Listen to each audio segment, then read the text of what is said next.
সংসার সংসার চ্যানেলে স্বাগত। আজকেও আমরা মায়ের কথাই শুনবো। আজকে ঠাকুর মাকে কিভাবে শিক্ষাদান করেছিলেন, তার ভাবী সন্তানদের বিশ্ব জয় করবে যারা, তাদেরকে তৈরি করার জন্যে সেই গল্পই আজকে বলবো। আগেই তো বলেছি ঠাকুর মাকে সংসার কিভাবে করতে হবে, কার প্রতি কী কর্তব্য করতে হবে, কিভাবে পূজা অর্চনা করতে হবে, একটা সলতে পর্যন্ত কিভাবে পাকাতে হবে, তাও মাকে ঠাকুর শিখিয়েছিলেন। এবারে তো তার ভক্ত সন্তান তার অন্তর্ধানের পরে তারা কি করবে, তারা বিশ্বজয় করবে, ভারতের আদর্শ আধ্যাত্মিকতা, হ্যাঁ, এসব তো তারা গোটা বিশ্বে ছড়াবে, তা তাদের তো শিক্ষা দিতে হবে। ঠাকুর তো অত কাজ সেরে যেতে পারছেন না, সেই জন্যে ঠাকুর মাকে নানাভাবে শিক্ষা দিতেন। আর মাও একদম সেই কি বলবো, খুব সুন্দর ছাত্রীর মতো বসে বসে তার কাছে সব একটু একটু করে শুনতেন ধৈর্য ধরে।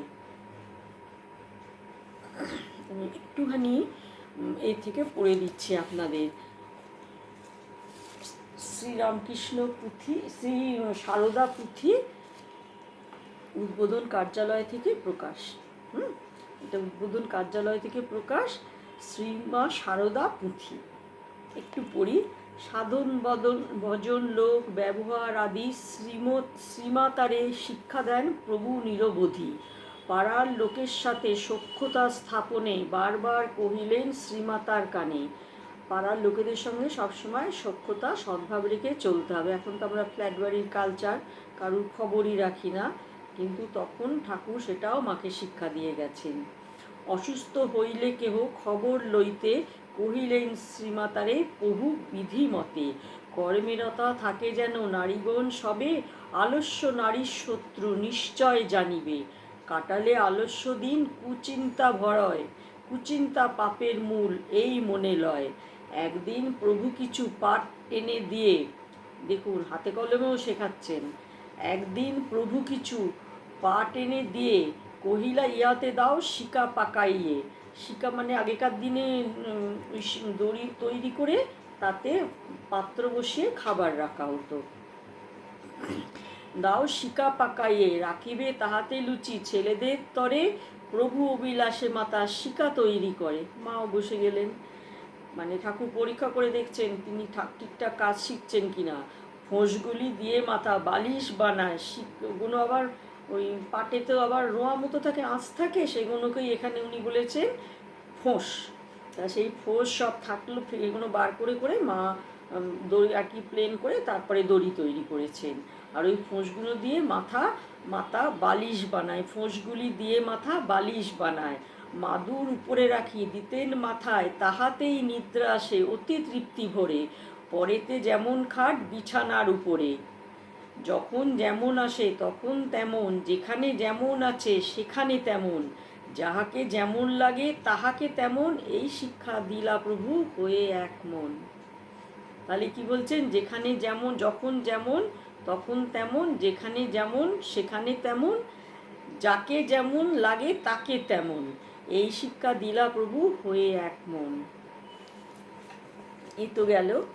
এরপরে মায়ের মাতৃস্নেহ সম্বন্ধে একটু বলি। হ্যাঁ, তিনি তো সত্যি জগৎ মাতা হয়েছিলেন, কিন্তু শুধু শুধু তো হননি, নিশ্চয়ই তার সেরম ব্যক্তিত্ব, গুণ, ভালোবাসা ছিল বলেই তিনি হতে পেরেছিলেন। তার কাছে একটি অল্প বয়সে আর কি সে একটু কুকাজ করেছিল, পতিতা নারী তার কাছে আসতেন। বয়সে তার খুব মনে পাপবোধ জেগেছে বা খুব মনে কষ্ট, মায়ের কাছে মাঝে মাঝেই তিনি আসতেন। কিছুই না, মা তাকে একটু সান্ত্বনা দিতেন, ঠাকুর দেবতার কথা বলতেন, এই করতো। সে মায়ের কাছে তার মানে ক্ষমা ভিক্ষা করে মায়ের আশীর্বাদ নিয়ে যেতেন। ঠাকুরের তো সব দিকে নজর। ঠাকুর একদিন মাকে বললেন যে ও তোমার কাছে আসে কেন, ও তো ভালো মেয়ে নয়। মা বললেন কি করব, আসে ভালো কথাই তো বলে, ঠাকুরের কথাই তো বলে, খারাপ কথা তো বলে না। আর অত পাপি তাপি ওদের যদি আমি না দেখতে পারি তাহলে আমার এই জীবনে দরকার নেই, থাক। ঠাকুরও খুব খুশি হয়ে চলে গেলেন, কারণ ঠাকুরও বুঝলেন যে এ ঠিক তৈরি হচ্ছে, সবাইকে ভালোবাসতে শিখছে, মন উদার। এবারে একটু গোপালের মায়ের কথায় আসি। গোপালের মা কথা পরে বলবো। তিনি একজন খুব ভক্তিমতী মহিলা ছিলেন, রামকৃষ্ণদেবের শিষ্যা ছিলেন এবং গোপাল নিয়ে সারাদিন থাকতেন, মানে গোপালকে তিনি সন্তান স্নেহে পালন করতেন। সেই একদিন উনি মাঝে মাঝে নববতে গিয়ে মায়ের কাছেও থাকতেন। একদিন, আর মায়ের তো স্বভাব বলেছি আগে, সব বিলিয়ে দেয়া। মায়ের কাছে ফল মিষ্টি কিছু এসেছিল, মা তো সেগুলো সারাদিন যারা যারা এসেছে তাদেরকে বিলিয়ে দিয়েছেন। এবারে গোপালের মা বলছে, তুমি যে সব বিলিয়ে দিলে, আমার গোপাল কি খাবে আজকে? শুনে তো মায়ের খুব খারাপ লেগেছে, সত্যি তো কি করবেন মা? তখন মা চিন্তায় পড়ে গেছেন, কিন্তু হয় ভগবান কি আর না খেয়ে থাকে? দেখেন এক ভক্ত মহিলা অনেক ফল মিষ্টি নিয়ে উপস্থিত। মা তখন তাকে খাইয়ে দাইয়ে ওনাকে দিলেন, ঠাকুরকে খাইয়ে দাইয়ে মারও মনে শান্তি, আবার গোপালের মায়ের মনেও শান্তি হলো। এবারে আসি ঠাকুরের যাত্রাতে খেতে পারতেন না। হ্যাঁ, ঠাকুর মানে ওনার তো দেব শরীর, উনি সবসময় সবার হাতের খাওয়া নিতে পারতেন না, খেতেই পারতেন না, ওনার কষ্ট হতো শরীরে।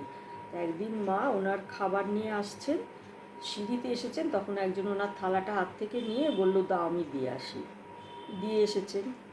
তারপরে ঠাকুর তো কিছুতেই সেই খাবার খেতে পাচ্ছেন না। তখন মাকে বলছে, কেন তুমি ওর হাতে পাঠালে? মা বললো, আমি তো জানি না। মা বললেন, আমি তো জানি না। বললো, না, ও খুব খারাপ মেয়ে মানুষ, ওনার ভাষায় যা তখনকার দিনে ছিল। ও মানে আসলে উনি ঠিক সৎভাবে জীবনযাপন করেন না। তারপরে মা বললেন, আজকে খেয়ে না, আমি আর দেবো না। ঠাকুর তো কিছুতেই খেতে পাচ্ছেন না, মুখেই তুলতে পারছেন না। তখন বলছে, তুমি বলো, তুমি আর কোনো দিন কারোর হাতে পাঠাবে না?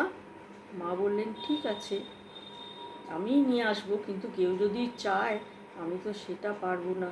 তুমি আমার যেমন পতি, তেমনি তুমি তো পতিত পাবন, তুমি তো সবারই পতি, তুমি এরকম করলে তো হবে না। চিন্তা করুন, ঠাকুরকে মা শিক্ষা দিচ্ছেন। এই তো গেল একরকম। এরপরে আমরা বলি,